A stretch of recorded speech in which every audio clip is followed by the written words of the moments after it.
ওয়াশ-শাফিঈ ওয়াল-লাওয়াত। আল্লাহ পাক রব্বুল আলামিন বললেন ওয়াল ফাজরি, আল্লাহ পাক রব্বুল আলামিন কসম খেলেন, শপথ করলেন। কিসের শপথ? কিসের কসম খেলেন? আল্লাহ পাক রব্বুল আলামিন কসম খেলেন ফজরের। ফজরের কসম খেলেন, শপথ করলেন। ওয়ালাইলিন আস,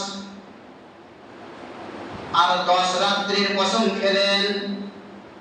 ওয়াশ-শাফি ওয়াল-ওয়াদ, কুরবানির দিনের শপথ খেলেন। আর শপথ খেলেন আরাফার দিনের। আল্লাহ পাক রব্বুল আলামিন 4টা জিনিসের শপথ খেয়েছেন। আল্লাহ পাক রব্বুল আলামিন স্বয়ং শপথ করলেন, কসম খেলেন। এই জন্য খেলেন, 4টা জিনিসের খুব গুরুত্ব রয়েছে, ফজিলত রয়েছে, মর্যাদা রয়েছে। আল্লাহ পাক রব্বুল আলামিন মর্যাদা দিয়েছেন, সম্মান দিয়েছেন। আমরা যদি ফজরের সালাত না আদায় করি, মুনাফিকদের জন্য এশার নামাজ এবং ফজরের নামাজ হচ্ছে খুব ভারী। যারা মুনাফিক হবে তাদের জন্য এশার নামাজ আর ফজরের নামাজ খুব কঠিন, খুব ভারী। তারা সহজে জামাতে আসবে না, নামাজ পড়তে আসবে না। 1 নম্বর মুনাফিকদের আলামত যেটাই, চিহ্ন, প্রতীক, যে তারা ফজরের সালাতে এবং ফজরের সালাতে উপস্থিত হবে না। ফজরের সালাতে খুব গুরুত্ব রয়েছে, মর্যাদা রয়েছে, সম্মান রয়েছে। ফজরের সময় আল্লাহ পাক রব্বুল আলামিন শপথ খেলেন। তারপরে 10 রাত্রির আল্লাহ পাক রব্বুল আলামিন শপথ খেলেন। এই 10 রাত্রি হচ্ছে জিলহিজ্জা মাসের 10 রাত্রি। এই জিলহিজ্জা মাসের 10 রাত, যে 10টা দিন রয়েছে, এই দিনের যে 10টি রাত রয়েছে, এই রাতগুলোর খুব গুরুত্ব রয়েছে, খুব ফজিলত রয়েছে, খুব নেকি রয়েছে,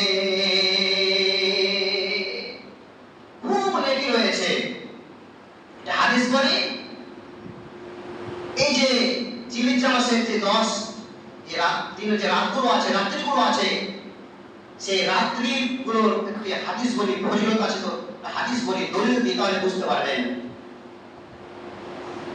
তিরমিজি শরীফের হাদিস, আল্লাহর নবী বলেছেন যে জিলহিজ্জা মাসের 10 দিন, এই 10 দিনে যে ব্যক্তি আমল করবে, ইবাদত করবে, এই 10 দিনের ইবাদত আল্লাহ পাক রব্বুল আলামিন খুব পছন্দ করেন। কি করেন? খুব পছন্দ করেন। তারপরে বিশ্বনবী বললেন,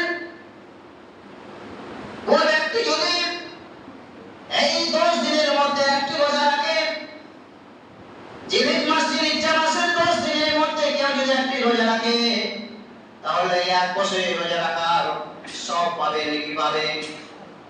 কত সুন্দর গুরুত্ব, কত সুন্দর ফজিলত, নেকি রয়েছে।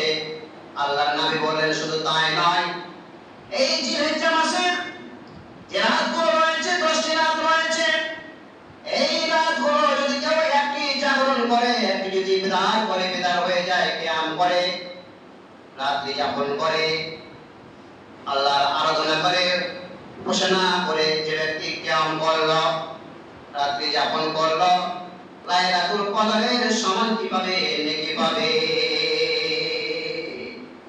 আমরা যে রমজান মাসে যে আমরা শেষ দশাংশে যে 5টি রাত আমরা জাগরণ করি, কিয়াম করি, লাইলাতুল কদর করি, আমরা যে রাতগুলো 1000 মাসের চেয়ে উত্তম বলা হয়েছে, সেই রাতগুলোর সমপরিমাণ আমরা নেকি পাবো, ফজিলত পাবো, যদি আমরা জিলহিজ্জা মাসের সেই 10 রাত্রিগুলো যে আমরা যদি একটি রাত্রি যদি জাগরণ করি, তবে আমরা নেকি পেয়ে যাব।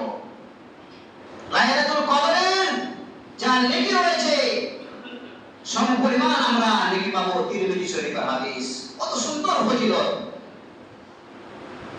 পুলিশ সাহেব, রমজান মাসে রোজা তো রাখতে পারি না, কত কষ্ট, পেট ব্যথা, মাথা ব্যথা, জ্বর, সর্দি, কাশি, এটা ওটা বিভিন্ন রকমের বাহানা। রমজান মাসের শ্যাম তো আমরা ভালোভাবে রাখতে পারি না, কিভাবে জিলহজ মাসে আমরা রোজা রাখবো? জিলহজ্জা মাসের রোজা আমরা কিভাবে রাখবো, কিভাবে আমরা? খুব অসম্ভব, সম্ভব নয়,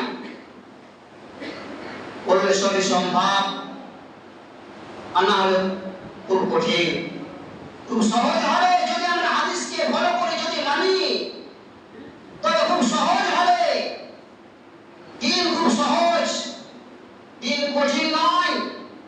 আমরা যদি দিনকে মেনে চলি তবে আমাদের জন্য হবে সহজ, আর যদি দিন না মানি তবে আমাদের জন্য খুব কঠিন।